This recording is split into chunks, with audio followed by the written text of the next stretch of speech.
Bonjour et bienvenue dans notre conférence concernant l'interculturel dans le franco-allemand. Alors vous pourrez poser des questions tout au long de mon intervention. Ici en bas à droite de l'écran, il y a un chat, donc merci de poser les questions et j'y répondrai en fin d'intervention.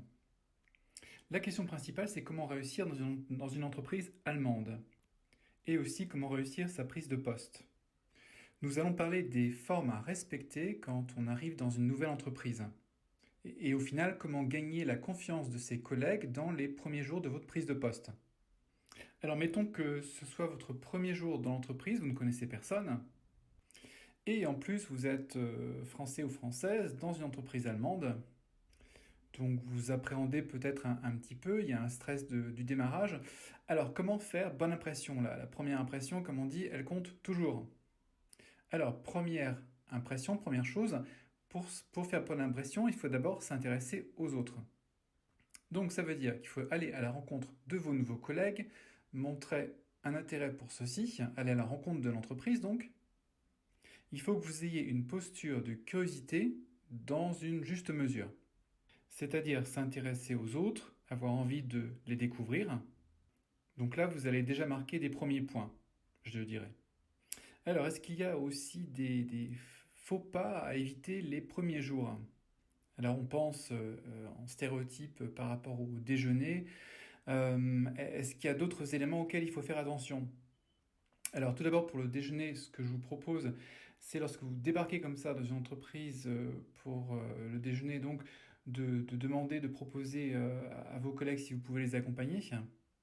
Donc bien sûr, c'est de mieux connaître vos nouveaux collègues.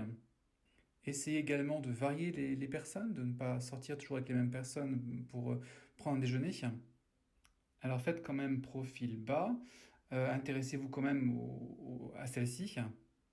Surtout, j'ai oublié de le dire, très très important, c'est d'observer. Observez comment les personnes se parlent, est-ce qu'elles se vouvoient, est-ce qu'elles se tutoient. Regardez un petit peu quels sont les codes vestimentaires dans l'entreprise pour vous adapter un petit peu. Imaginons que vous arriviez en costard-cravate dans une start-up alors que tout le monde est en t-shirt.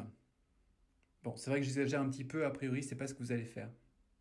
Donc il s'agit vraiment d'observer pour découvrir les décalages peut-être et vous adapter au mieux dans votre nouveau contexte professionnel.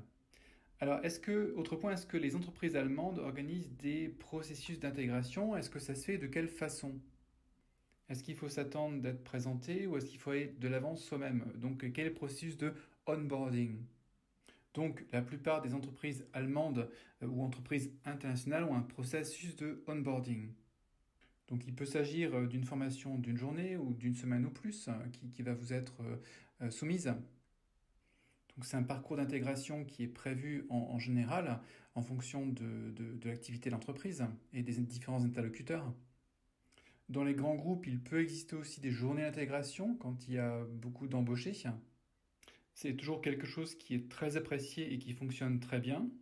Donc on pourrait en profiter aussi pour parler de ce rituel qui est très français et qui est celui de la machine à café. Alors, est-ce que la machine à café, il y en a bien sûr en Allemagne, et quel est est-ce qu'elle joue le même rôle qu'en France pour se socialiser? Il y a bien sûr et heureusement des pauses café dans les entreprises allemandes. Par contre, il est vrai que les Allemands sont peut-être plus rigoureux et ne vont pas aller tous les 5 minutes à la machine à café. Donc ne soyez pas choqués si les pauses café sont un petit peu imposées. Donc il peut y avoir des pauses café qui peuvent être imposées entre 10h et 10h15.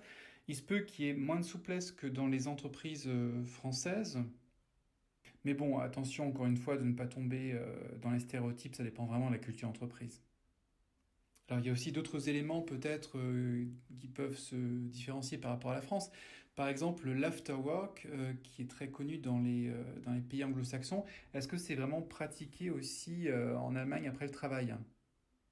Alors oui, c'est quelque chose qui est aussi pratiqué en Allemagne, mais avec cette particularité que ça peut commencer plus tôt qu'en France, donc ça peut commencer dès 18 heures. Et ce pourquoi? Parce que les salariés en Allemagne commencent généralement à travailler plus tôt qu'en France, et donc ils vont terminer plus tôt leur journée, ce qui fait qu'on peut avancer effectivement ces after-work. Donc petite anecdote, ce n'est pas forcément choquant en Allemagne de voir un manager qui a des responsabilités partir plutôt que ses salariés, hein, ce qui se ferait beaucoup moins en France. Donc le mythe présentiel français de plus j'ai des responsabilités, mieux c'est de rester tard au bureau, c'est beaucoup moins présent en Allemagne. Alors, autre élément aussi, ça pourrait tenir du stéréotype, mais ça n'est pas, ça consiste des fois en France, quand on dit au revoir, à faire le tour du bureau et faire la bise. Donc, est-ce que c'est quelque chose qui est vraiment très pratiqué en Allemagne? Eh bien non. Alors, au final, comment saluer ses collègues en Allemagne et comment on s'aborde physiquement? Donc, la bise, elle est vraiment déconseillée en Allemagne et on va plutôt se serrer la main pour se dire bonjour, ou un salut de la main, ça dépend des codes et usages de l'entreprise. Donc ça dépend aussi des codes internes à l'entreprise. Donc observer, comme je vous le disais tout à l'heure, pour regarder comment les gens se comportent entre eux pour se dire bonjour. Est-ce que c'est un simple Hallo, Guten Tag ou Mahlzeit vraiment, mais ça c'est plutôt administratif, hein. Il se peut que vous soyez surpris de découvrir dans une PME allemande des codes que vous n'auriez pas attendus. Il faut vraiment observer un petit peu les codes de parole qui sont exercés autour de vous, hein. Donc il y a des petits mots comme Mahlzeit par exemple qui sont pas vraiment traduisibles ou utilisés en France. C'est le bon appétit à l'allemande en fait, qu'on entend un petit de moins en moins quand même. Alors jusqu'à quelle heure on utilise Mahlzeit en fin de compte en Allemagne? Il se peut que ça commence dès 11h30 parce que ça arrive qu'on déjeune plus tôt que les Français. Attention, la particularité, c'est que la pause déjeuner en Allemagne, elle est en général plus courte qu'en France, et elle n'a pas cette notion de plaisir telle qu'on peut la vivre en France en général. Donc les longues pauses déjeuner sont vraiment inconnues en Allemagne. Donc là aussi, ne soyez pas choqués par des pauses plus courtes qu'en France. Observez un petit peu quelle est la pratique de vos collègues. Vous en verrez peut-être même certains qui apportent directement entre guillemets leur gamelle et qui vont manger en un quart d'heure parce qu'on a vraiment une notion du temps dans l'entreprise en Allemagne qui est vécue différemment peut-être. Donc on ne va pas passer 1 heure à manger en général. Eh bien, je vous remercie pour votre écoute, pour cette intervention. Je répondrai aux questions que vous avez pu poser en bas à droite de l'écran. Et on se retrouve pour d'autres conférences dans le courant de la journée. Je vous remercie. Au revoir.